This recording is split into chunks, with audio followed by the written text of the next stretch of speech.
Hey there, guys. What's going on? I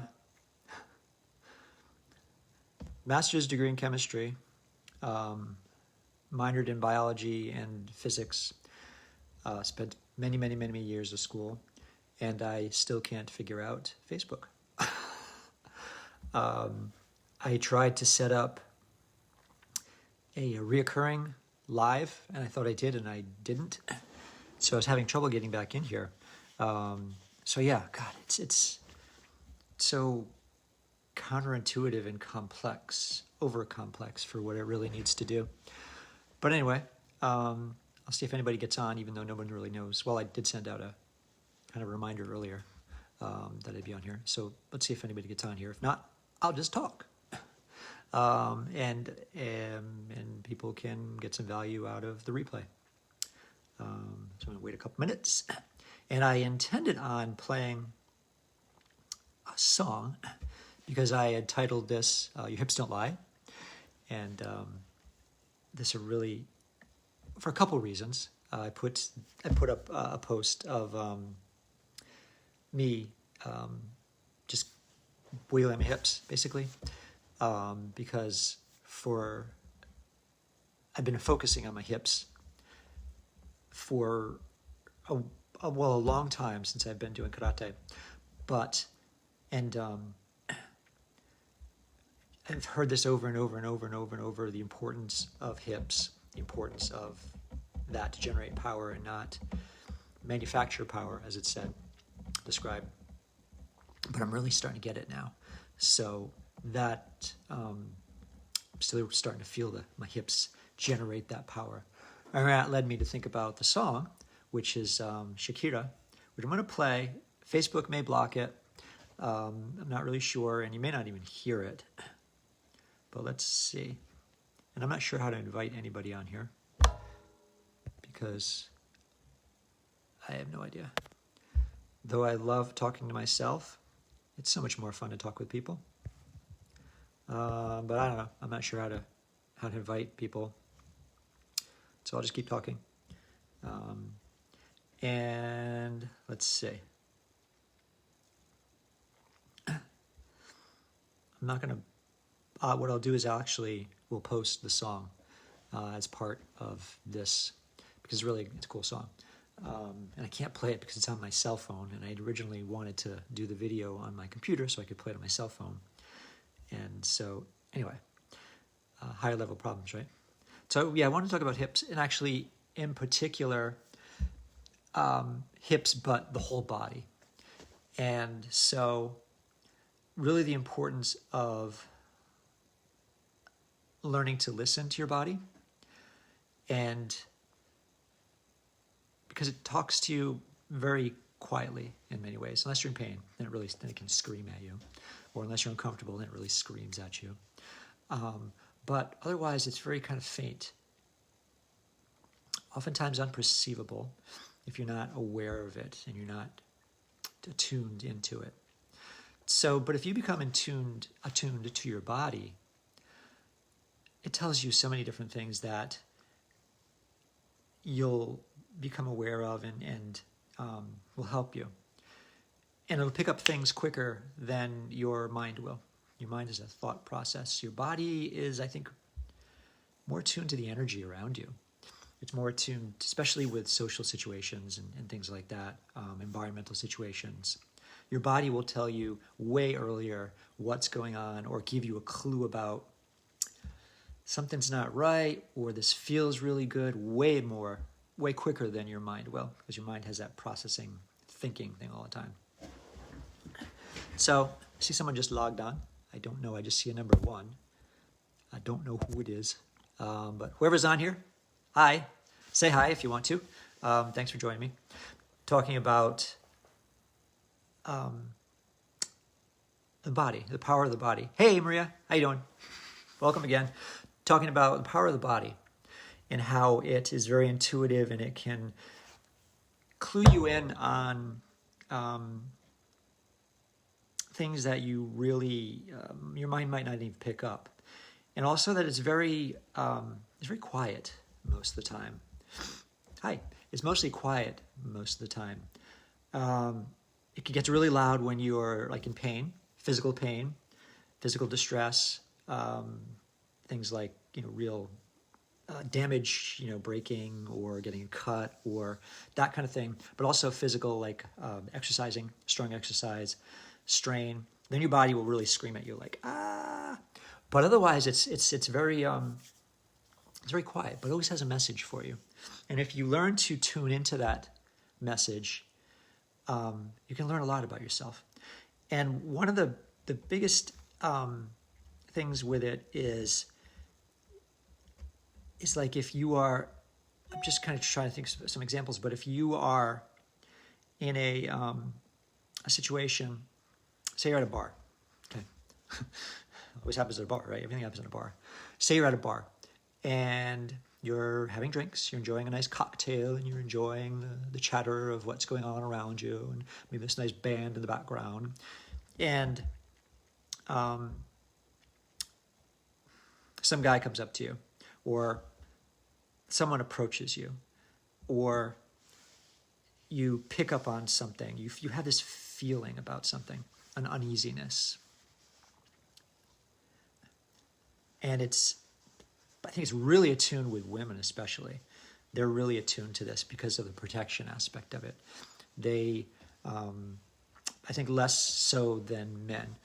Men can rely, not to be sexist, but they can rely on their muscles, their brawn, their strength. Women have to be more, they've adapted to be more, use what they've got, which is their mind and their body, their intuition I believe that's been adapted over thousands and thousands of years. So you guys are really attuned to this stuff if you pick up on it. So you know the feeling then probably if someone approaches you or gets near you, or you just don't feel something right. And you tend to listen to that, like, oh, okay, I'm not gonna, like maybe a guy asks you to buy a drink or comes near you, or just doesn't feel right. You're going to just kind of get out of that situation. You're going to listen to your body. Your head might be telling you something different. Your head might be telling you something like, oh, he's harmless, or it's fine. But if your body is saying something about, this doesn't feel right, listen to it. Get out of there. The same is true with, and this is true with, that's like a protective aspect of it, but also with joy. In finding what you really love to do, in finding what's your passion. Think of something you really love to do. And I know for you, Maria, it's singing. It's being on stage. I've seen you. You're amazing. I've felt your energy when you were on stage. I felt when you were just there. So think about, or not think, go back to the place where you were on stage. I'll just use this as an example, and feel what it felt like on stage. What did you feel like? Sure, there might be some butterflies and stuff like that, but once you kind of get through that, what was driving you? What was the emotion? What were you feeling in your body? Was there something going on in your stomach? Did you feel any energy? Did you feel invigorated? That's really important to pick up on, because that can drive us to a certain direction in our lives. And by following that, it's right. It's right. Our head second guesses things all the time. Like if you have an idea about something also, and if you kind of run it through your feelings about it, and you kind of know, oh, this is really great. This is gonna be work. This is something I really want to do. But then if you allow your head to get involved, you'll be like, oh, geez, that's not going to work. It's going to be too much money. It's going to take too much time. I don't have the time to do it. No one's going to buy it. No one's going to do it. No one's going to care. Yada, yada, yada, yada. You go through this mental self-sabotage cycle, I call it. But if you tap into listen to your body, that's where the wisdom is. And this is not new wisdom. This is ancient. Especially Eastern medicines and things like that, with chakras, with the Japanese and different martial art cultures talk about belly art, or your I think it's called Yahara, which is like your belly, where your power is. Okinawa, we talk about something called, I think it's called Gamaku, which is transferring of power through your hips. And there's like chakras, you have different power places in your body. So this is not new. This is information I think we've lost. This is wisdom I think we've lost through the ages. I think we've lost it through somewhat relying too much on our technology, science. Though I'm a big proponent of science, there's a place for it, but it's not going to solve all of our problems in life. It's not going to fix everything. It just isn't. It's one tool we have for us to understand life and solve some problems, but we have this internal wisdom inside of us that we need to tap into. It's there. It's always been there. And I see someone else popped on. Oops, and they popped off. Okay. So yeah, that's just kind of what I wanted to talk about. And my experience has been really powerful with this. And the first time that I really noticed my body talking to me was in yoga, I would say. A number of years ago, when I first started yoga, it was hot yoga, Baptiste yoga. So it's just hot and sweaty, and I was in warrior two pose, which is like, out here with your arms and your legs are burning, and you just want to get out of it. You want to get out of it. You want to get out of it. And through that exercise and through that yoga, I realized and I recognized that my body has messages for me. It has things to say for me. And I realized that I'm not my thoughts. My thoughts are just things that run through my head. So that's about it. Do you have anything to say about that, Maria? Have you had any experiences, body experiences, intuition especially? You don't mind commenting. What about when you were on stage and you were singing? What did you feel? What did you feel in your body, if you remember? What about yesterday when you said you were angry? What did you feel in your body? Where was that anger coming from? That's why I was trying to get you to find a place where that anger was, to find a color, to find a shape of that anger, just so you could kind of feel it. So on the other side, we have joy and happiness and that type of thing. And that's the other side of the equation. So when we feel that and when we experience that, that can promote joy, more joy and happiness. So just touching briefly on the idea of law of attraction. I was talking to a guy today, a friend of mine, about law of attraction, because we have these conversations weekly about business and life and stuff, and it's really, really great. And he is very knowledgeable about the law of attraction. And he explained it in a very a good way for me that I've really heard about it before. And I've studied it a little bit, and I've listened to the ideas about it. And the idea is that based on what you think, what you feel, you draw in so you have different energy levels. And if you visually picture energy levels, like up here is a high energy like joy and passion and that type of thing. And then down here you have the lower energy levels like, hate, fear, anger. Hate's probably one of the lowest. What you're feeling at the time and thinking, more so feeling, is what you're going to draw in to your world. It's just going to be pulled in because like energy attracts like energy in this universe. So as you're able to change your feelings, I don't mean change them, manipulate them, because it's not really, because there's an aspect of this where you don't want to try, because if you try, then it doesn't work, and you're trying and you're pushing away. So it's more like just being. If you're just there and you just kind of exist and you just kind of experience stuff, and you find the joy in simple things like, I had a wonderful meal tonight. I had some salad, some little baby greens, microgreens, some tomatoes. Had some fried rice that I made up, and some red and yellow peppers, and it was just a lovely meal, and I enjoyed it. So that brought joy into my experience, and today it was a beautiful day out today. The sun was out. I heard the birds. It felt like spring. I got that nice spring feeling. There was a saltiness in the air. There was because the wind was coming off the water. It just felt like spring. It felt good. So by feeling those feelings and just observing the beauty around you, that brings in more of it in different ways. But that raises your vibrational energy level, and it brings in more. It brings in more abundance for you and more of that energy.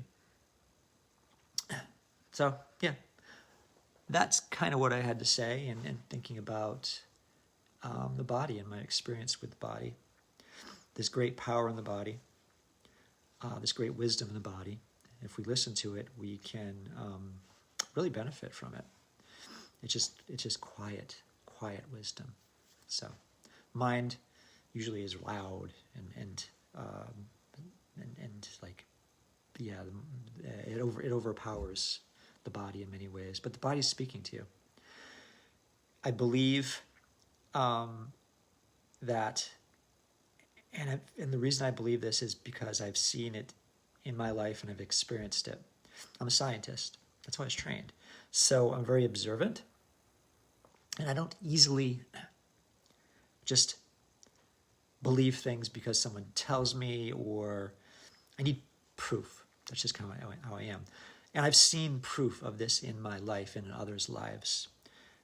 Never used to believe in this stuff, but I've always seen it in my life, and I've always questioned it, but it's continuously evolved, and now I'm starting to really understand the power of this stuff. And so yeah, I encourage anybody to feel their body, feel their fear, feel their anxiety, feel their love and joy as well, but feel it through the body. That's a different experience than thinking it. Read that book yesterday, that short little book, where is it? How to Love. And the passage, I don't know if I can find it, but the passage about, he talked about, what is it? If I can find it. Probably can't find it now.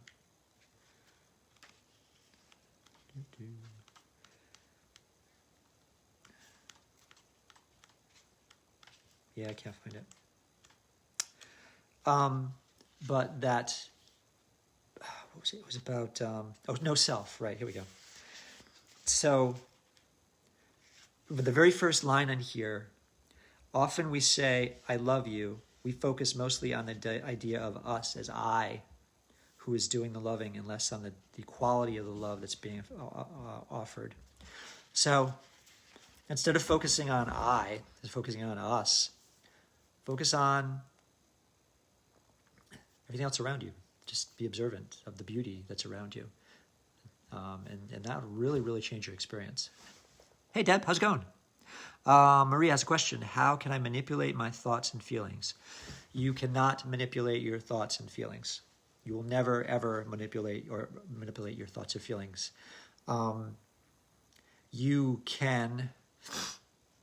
You don't want to manipulate your thoughts and feelings. Those are natural. Your thoughts, whether it's anger or joy or fear or anxiety, those are natural. When you start to try to manipulate them and change them because you don't like them, then that actually draws them in even stronger. What we resist persists. Anything we resist persists. So if you were to, even just by changing the way you make that statement into a positive, just by doing that raises your vibrational energy level and changes the whole changes your energy. And so you say, how can I manipulate my thoughts and feelings? I'm assuming manipulate your thoughts and feelings so that you feel better, typically. So to change that and actually kind of say the same exact thing, but in a positive standpoint, and our words are so powerful, is you could say something like, I choose to be happy and joyous and enjoy life to the best, something like that. Because when you say you want to manipulate, you want to change, I don't like what I experience.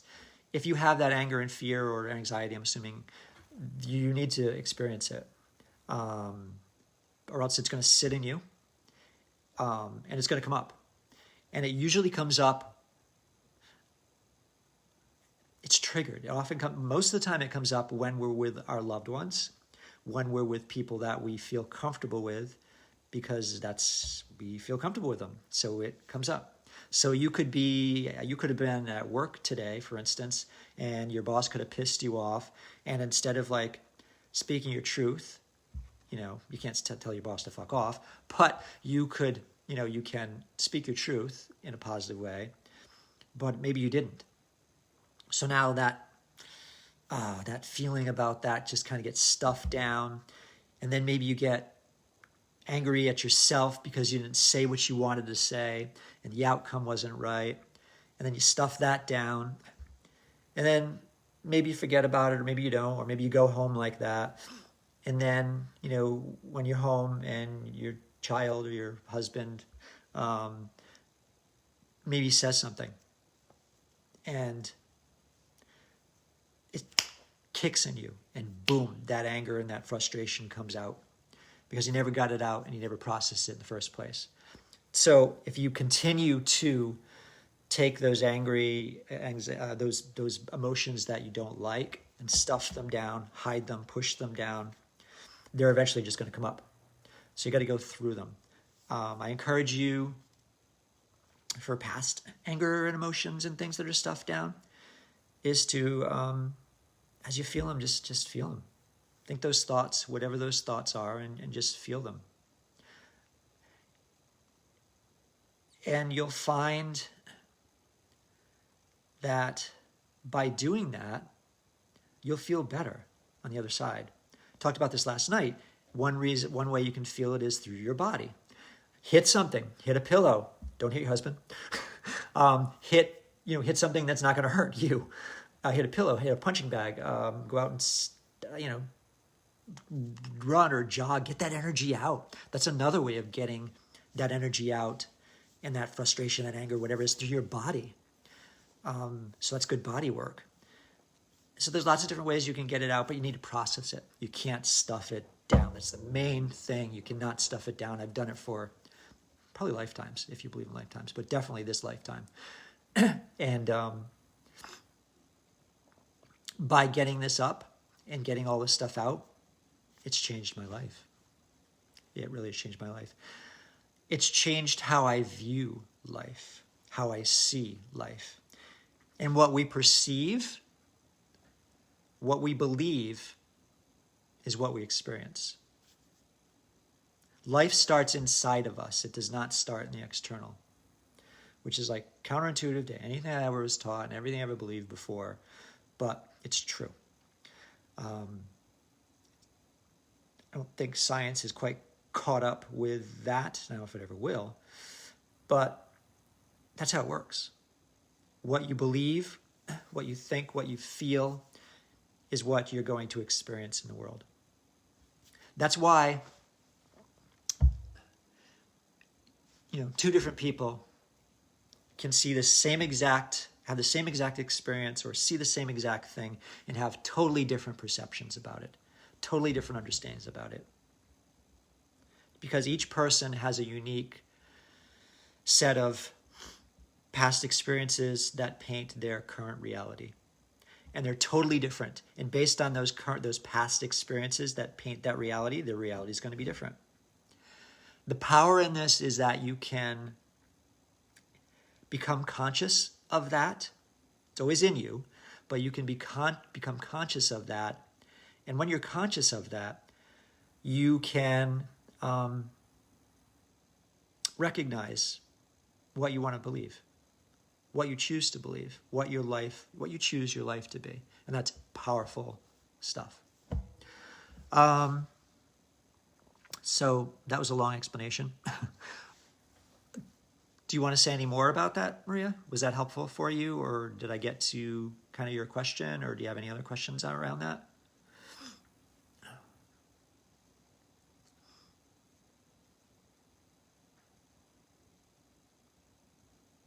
I'll just wait a second to see if you reply. I have a drink of water. Water's really good too.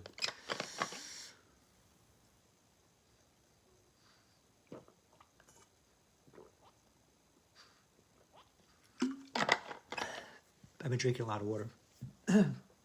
While you're not talking, what time is it? Actually, see, let me see what time it is. I don't want to be on here too long.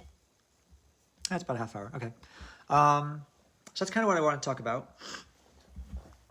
If you don't have any other questions or thoughts or ideas, just let me know. While I'm waiting, I will, let's see. Maria is helpful. Good. I'm so glad. I'm glad it's helpful. So take that. We never are able to do what we don't practice, what we don't train. I get that from karate. Like, to bring it to so if you want to, just for the physical standpoint, if you want to kick better, you want to do better front kicks. How do you do better front kicks? You do a shitload of front kicks. You just do them over and over and over and over again. You practice. One interesting thing is your mind doesn't recognize the difference between the physical and the thought. So it's been proven, and you can also get better at front kicking by running it through your mind as well. That can help you with that experience. But physically, front kicking will get you better at front kicking. So by taking this information is what it is right now. You haven't embodied this yet. It's just information in your head. You're gaining maybe an intellectual understanding of it. It's not going to do you any damn good if you don't apply it. I've learned that too. When I first started this stuff, I read all different self-help books, and I thought I had it. My head had it. My intellect had it. I understood it because I've always been in my head, but I didn't feel it. I didn't know that it was true. For you to know this is true and to actually get results, you need to practice it. That's the one thing I would say to you or anybody. Understanding is not knowing. Intellectual understanding is not knowing. Hearing it, you need to actually do it. So I'm glad this is helpful, but you actually need to try some of this stuff and experience it yourself. And then you will understand, hey, wow, that kind of works. Huh, I did punch that pillow, or I did whatever, and I feel better now. And that'll give you the propensity to do it again and build a habit around it. That's another thing, is to build a habit around that type of thing, because it works for you. So I encourage you to study this stuff, understand it intellectually, but you got to practice it. You got to actually get in the muck and do it. Okay. Anything else, Maria? You're the only one on right now. Thanks for watching. Appreciate it. Hope this was valuable for you. I'll just wait until you say yes or no, or if you have any other questions. And I will be on here again tomorrow night at 9 o'clock. I'm going to try to get Facebook to set up a reoccurring live meeting and maybe notify people so people get on here. But I'm not really sure how to do that. I got to figure that out. But I will.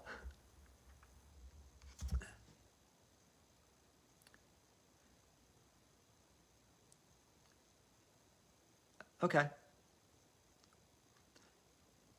So Maria's not saying anything.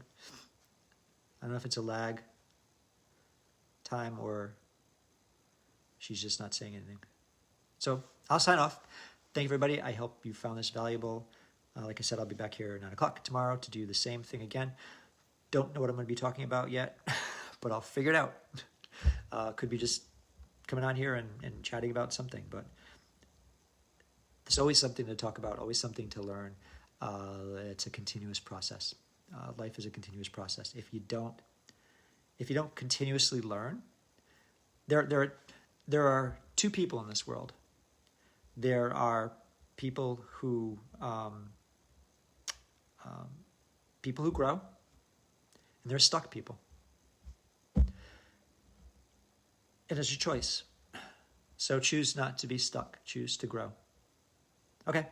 So with that, I'm signing off, and thank you very much. You guys have a great night. Bye-bye.